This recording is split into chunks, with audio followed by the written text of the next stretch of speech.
Bueno, muchas gracias a ACDE por la invitación, la verdad que es un gusto. Y, y en general, cuando uno asiste a este tipo de eventos, siempre dice, tenemos que seguir con estas cosas. El año pasado la Academia de Economía organizó una mesa redonda para tratar uno de los trabajos que ahora les voy a contar. La principal conclusión que quedó fue la gente tiene ganas de debatir estos temas. Y bueno, creo que por eso acá estamos, así que muchísimas gracias a los organizadores.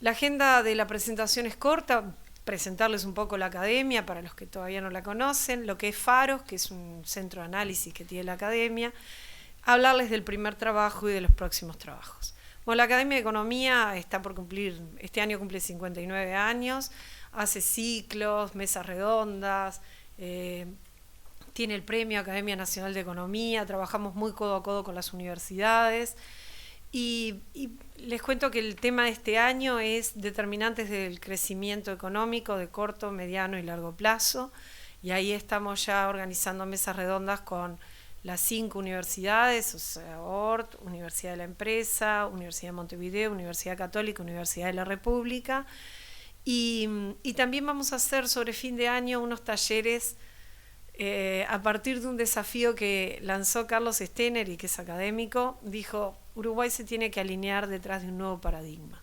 En su momento fuimos plaza financiera, no anduvo muy bien, después fue todo el tema forestal. ¿Cuál es el nuevo paradigma de Uruguay? Da la sensación que no hay. Entonces, los talleres de fin de año de la Academia de Economía, ya habiendo pasado todas las mesas redondas, habiendo pasado algunas presentaciones de FAROS, nos parece que está bueno hacer talleres para ver detrás de qué paradigma nos tenemos que alinear.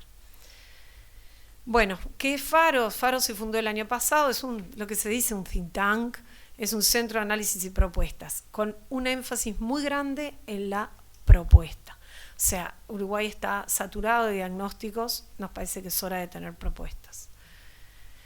La metodología, se elige un tema, tenemos un consejo honorario directivo que vaya proponiendo los temas, se elaboran los términos de referencia, se contratan los mejores profesionales, en lo posible con alguna universidad o recostados a algún organismo multilateral, y el resultado tiene que ser eminentemente propositivo, y si es necesario llegar hasta la redacción de una norma, así tiene que ser.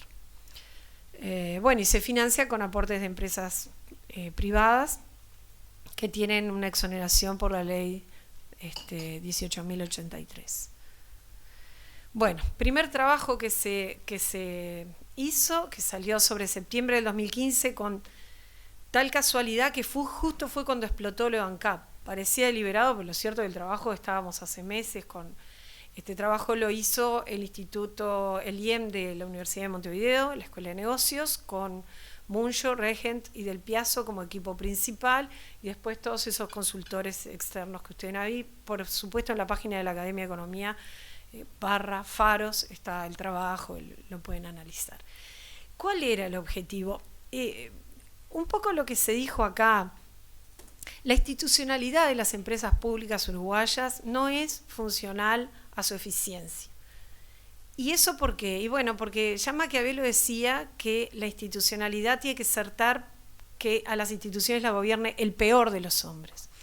Y acá nosotros estamos sometidos a que el director de turno sea buena gente, o sea capaz, o sea un burro, no puede ser.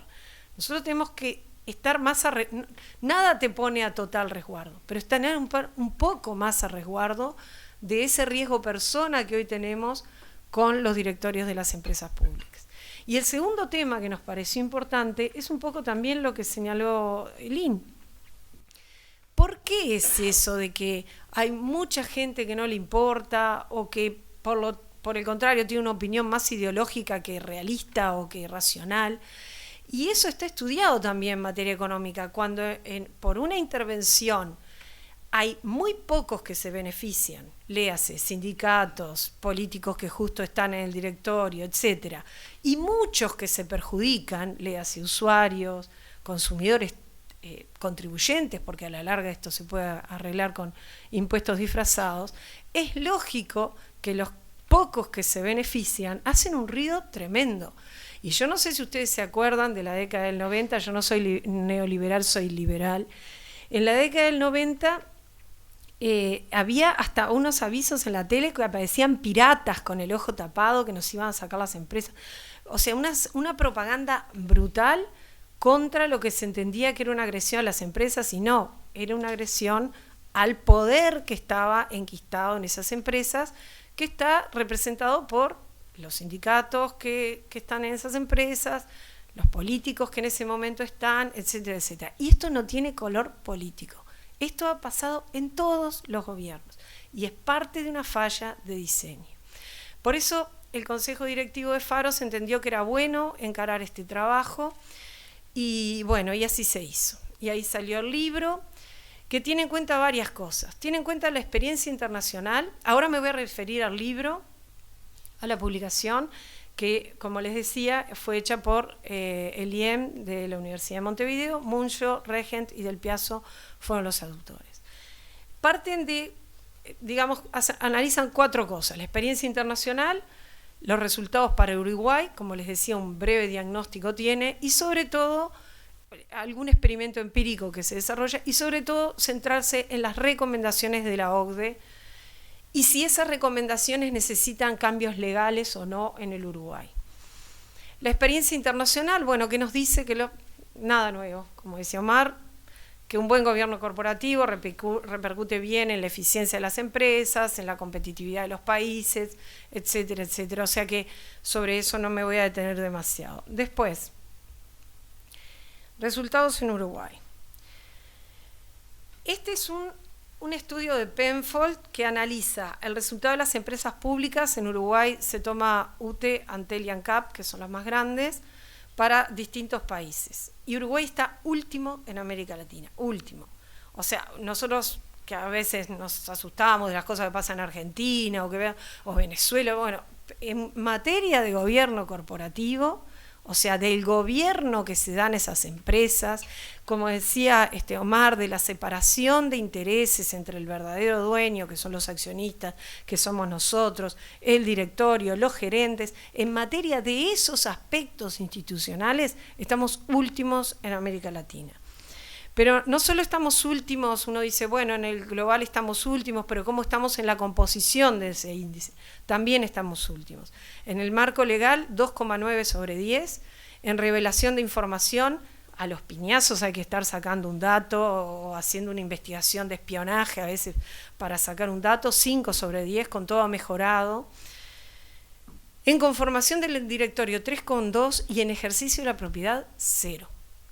Es decir, ustedes, yo, que somos dueños de las empresas públicas, no tenemos decisión alguna en esas empresas. Nos enteramos por los diarios de las cosas que nos podrán parecer acertadas o disparates, pero no tenemos decisión alguna sobre esas empresas, no ejercemos nuestro derecho de propiedad.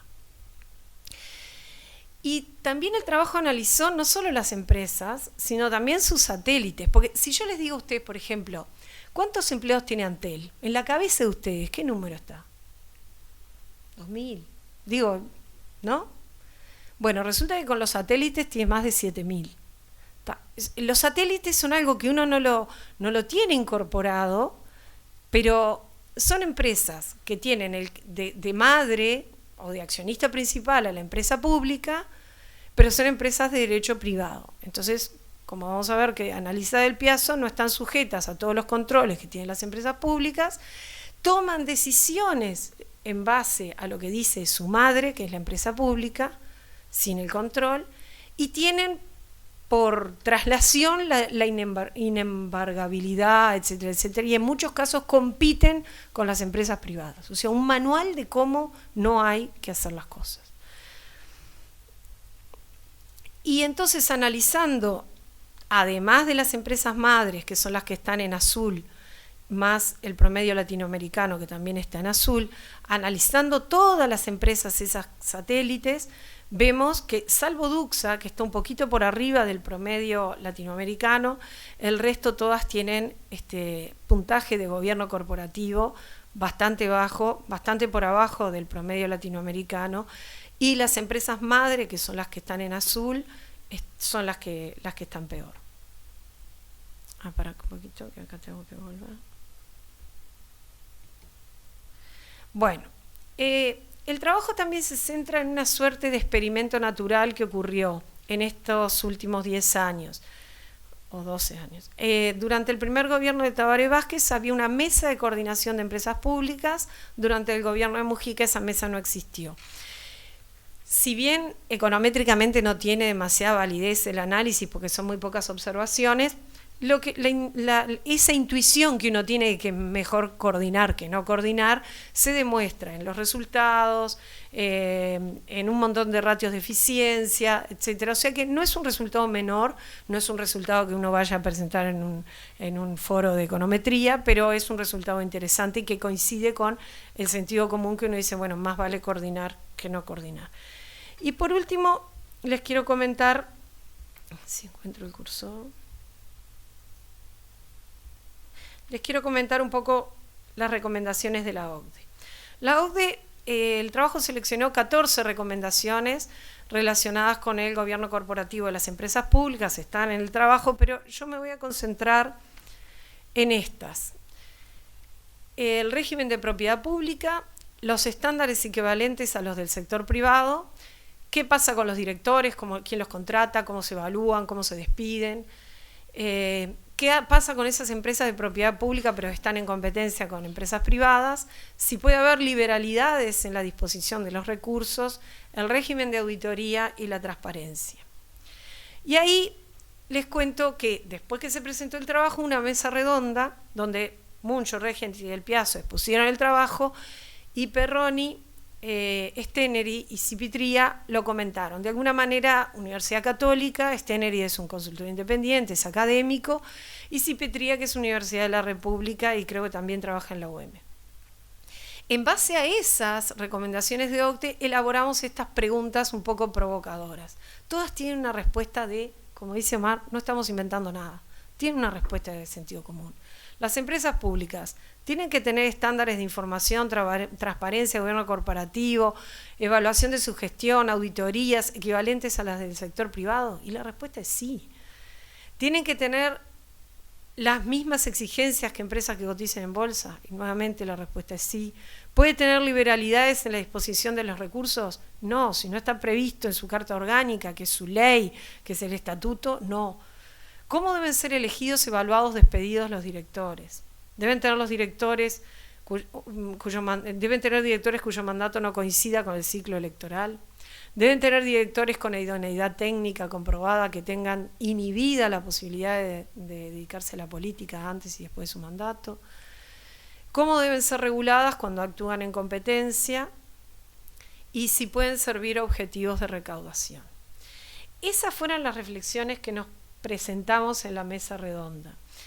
Y la conclusión es que la mayoría, yo no sé si acá, la mayoría de estas recomendaciones que uno puede inferir a partir de estas preguntas no necesitan ley.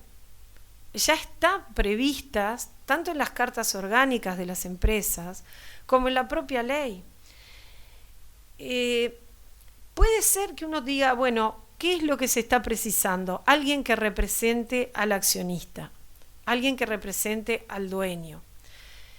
¿Cómo opera hoy esto? El presidente de la República decide quiénes van a ser los integrantes del directorio de una empresa del Estado y el Parlamento les da o no les da la venia, pero de alguna manera los avala. Hasta ahí llegó la participación del dueño, pues se supone que el presidente de la República nos representa a todos. Pero no hay luego una instancia de seguimiento. A mí me dio bastante pena ver en las noticias, después de todo el lío de ANCAP, cuando el propio presidente dice, voy a monitorear, voy a seguir de cerca los resultados de ANCAP. Después nombró 3 personas. Bueno, algo de eso hay que empezar a hacer. ¿Cuál es el organismo natural, idóneo, que uno le viene a la cabeza cuando piensa en eso? Es la Oficina de Planeamiento. Y en ese sentido está empezando a trabajar el gobierno. A nosotros nos parece que es muy saludable. De hecho, ahora en mayo van a hacer un evento sobre este tema en base a recomendaciones internacionales y qué sé yo. El tema es, ¿la Oficina de Planeamiento tiene los recursos como para controlar esto? ¿Por qué? Porque cuando uno se enfrenta a a los directivos de las empresas que están muy acompañados de los gerentes de esas empresas, el que los va a controlar, ya sea la unidad reguladora o ya sea el representante de los dueños, de los accionistas, tiene que saber de qué está hablando, porque si no, me dicen, no, lo que pasa es que la termovalorización del no sé qué, yo no entiendo nada, digo, sí, hácelo, tú sabrás. Entonces, no se trata de cualquier unidad que represente a los accionistas, tiene que estar dotada de cuadros técnicos que puedan entender de lo que se está hablando. Y en la mesa redonda hubo cosas muy interesantes. Bueno, por supuesto, Munro, Reyes y Del Piazzo expusieron el trabajo. Perroni señalaba que no es necesario seguir hablando de propiedad, un poco lo que decía Omar, que privatizar, que no privatizar. Lo importante es la incidencia del funcionamiento de las empresas en la competitividad del país. Lo importante es decidir qué sectores vamos a seguir encarando y cuáles no. Steneri decía algo parecido, proponía incluso que los directores no pudieran tener actividad política en 5 años después de cesar su mandato. Cipitría fue un poco más allá. Cipitría decía 15 años después de su mandato no pueden tener actividad política. ¿Qué estamos? Poniendo el cerrojo, ¿verdad? Y Del Piazzo, que bueno, ustedes lo conocen, es brillante, como expone, decía que administrar es servir. Y que el gobierno corporativo de las empresas públicas tenía que ser mucho más exigente que el de las empresas privadas, porque ellos tienen el deber de servir a la población. Y señalaba que no puede ser que haya 120, yo me quedé asombrada, 120 sociedades anónimas, propiedad estatal y de derecho privado. O sea, esos satélites que vimos, que son solo de estas 3 empresas, se han esparcido. ¿Por qué? Y bueno, porque el TOCAF es muy estricto y porque no puedo competir y porque esto y porque el otro, pero lo cierto es que tomamos una solución institucional que no es la adecuada. Entonces, bueno, un poco las conclusiones del trabajo es que nos estamos quedando solos, que esto lo decía Perroni también, Uruguay se está quedando solo, ya cualquier país de América Latina ha progresado en esta área y nosotros no. Los problemas se pueden solucionar sin cambios en la normativa, basta con quererlo. Ahora, como eso que yo les decía, que está estudiado, de que los perjuicios están atomizados y los beneficios están concentrados, es difícil. Sí será importante estos eventos, porque hay que hacer masa crítica, hay que hacer opinión de que empiece a decir, bueno, esto no puede ser, porque si no, en realidad, ¿qué me importa? A mí sí pago un poco más caro el combustible, bueno. Pero lo cierto es que tenemos que empezar a hacer camino, porque si no, no va a haber un incentivo del gobierno o de los gobiernos para cambiar esto. Aparentemente, el gobierno actual lo quiere hacer. ¿Cuántos gobiernos hemos visto que han querido hacer y no han podido? Bueno, acá me parece que nos estamos jugando uno de los últimos cartuchos. Esto tiene que salir bien. Bueno, la evidencia empírica indica que cuando no es claro el ejercicio de la propiedad, ¿qué es lo que pasa hoy en Uruguay? Y en Uruguay el director que asume una empresa pública pasa a ser el dueño, el responsable en última instancia. Muchas veces el gobierno se entera por los diarios, no solo nosotros, el gobierno se entera por los diarios de una cosa que va a ser la empresa pública. Entonces, ¿por qué? Y bueno, porque dado cómo está la institucionalidad acá en el Uruguay, con las responsabilidades y deberes y derechos, el director es el dueño, y eso no puede ser. Los dueños somos nosotros. Bueno, una alternativa es trasladar esa propiedad a, digamos, la oficina de planeamiento, o no pensemos, por favor, en crear otra oficina. Vamos a tratar de usar lo que tenemos. Y esta unidad, ¿qué haría? Y bueno, nombraría a los directores, los evaluaría, los despediría por mala gestión. Hoy en día un director se despide solo por un lío político. No hay que diga, mirá, hiciste perder plata a la empresa, estás despedido. No existe eso. Bueno, nombraría, removería a los directores, discutiría las decisiones estratégicas junto con el directorio. Esas decisiones, como mencionaban recién, de tomar una nueva actividad o de hacer el Antel Arena o de, no sé, ese tipo de cosas tendrían que ser tomadas con con el propietario, en conjunto con el propietario, máxime cuando están en el precipicio del estatuto de la empresa, ¿no? Porque yo quisiera ver qué parte del estatuto habilita algunas inversiones.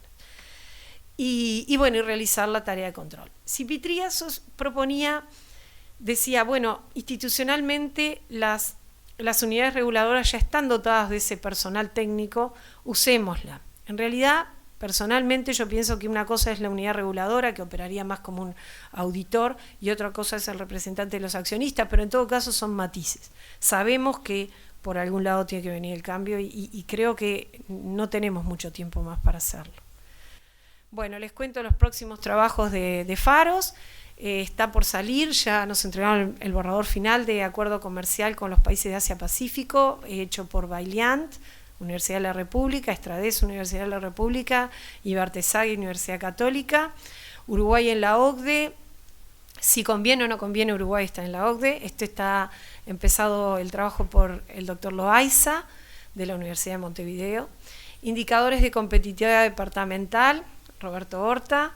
Eso es un trabajo hecho con financiamiento del BID. Bueno, estamos ahí todavía diagramando los términos de referencia. Y después, bueno, queremos encarar temas de educación, de inclusión social, de inversión extranjera directa, de mitigar las fallas regulatorias que reducen la productividad, de ver un poco el tema de marca país y desarrollo de sectores conexos a la actividad agropecuaria. Bueno, muchas gracias. Información tienen en la página de Faros, hay un Facebook también, está mi Twitter ahí, así que a las órdenes.